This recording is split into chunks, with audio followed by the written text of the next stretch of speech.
మా జాన్కంపేట విలేజ్లో మా తాత ముత్తల నుంచి అందరూ కలిసికట్టుగా పార్టీలు లేకుండా హిందుత్వం కోసం మా దగ్గర ఓటే గణపతి స్టార్ట్ అయింది. ఈ జాన్కంపేటలో 50 గణపతులు ఊరేగింపుగా అందరూ సామరక్షంగా అందరు కలుపుకొని పిల్లలు జల్లలు పెద్దలు అందరూ కూడా సుఖ సంతోషాలతో ఉండాలని చెప్పేసి ఆడపడుచులు అక్కలు అందరూ కూడా మంచిగా పండుగ వాతావరణం 9 రోజులు సంబరంగా జరుపుకుంటారు. మళ్ళీ ఎవ్వరికి ఏ భేదాలు లేకుండా అన్నదమ్ముల లెక్క అందరం మంచిగా ఉంటాము. మేము ప్రతి సంవత్సరం కూడా పండుగ చాలా బ్రహ్మాండంగా జరుపుకుంటాము. కాబట్టి మా విలేజ్ నిదర్శనం తీసుకుని ప్రతి గ్రామంలో కూడా ఇట్లా జరుపుకోవాలా. మా దగ్గర ముస్లిం కూడా సోదరులు కూడా మాకు సహకరిస్తారు. మా దగ్గర ఎసుంటి లొల్లీలు కావు, మా దగ్గర అందరు సహకరిస్తారు. మా దగ్గర కులబద్ధ భేదాలు అందరం కూడా ఒకటే ఉంటాం. మాకు అందరం కాబట్టి జై శ్రీరామ్, గణేష్ మహారాజుకి జై.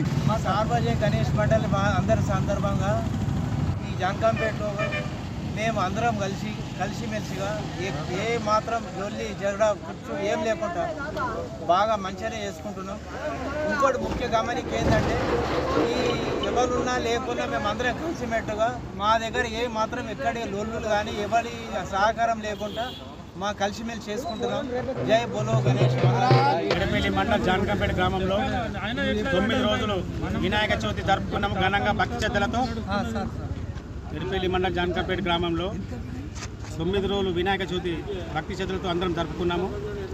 దీనికి అనుగుణంగా గ్రామ పెద్దలు పిల్లలు అందరూ కలుసుకొని ఇంటింటా మేము కలుసుకొని మంచికి తల వేసుకొని ఊరి మీద ఒక రథం ఏర్పాటు చేస్తాము. ఒక 3 ట్రాక్టర్లు అందరూ కలిసికట్టుగా రథం తీస్తాము. అశోక్ సాగర్ వినియోగం చేస్తాం. దీనికి పోలీస్ బందోబస్తు వాళ్ళు సహకరించారు. దీనికి ముఖ్యంగా విశ్వనాథ్ శెట్టి పాస్టర్ డీలర్ విశ్వనాథ్ శెట్టి ఆయన కొడుకు నరసింహ శెట్టి రథం ఖర్చు ప్రతి సంవత్సరం ఒక 10,000 9,000 ఖర్చు ప్రతి సొంతగా స్వచ్ఛందంగా ఆయన పెడతాడు రథం డెకరేషన్ ఖర్చులకు. ఆయనకు మా ఊరి తరఫున నరసింహ శెట్టి కృతజ్ఞతలు. గురు గణేష్ మహారాజ్కి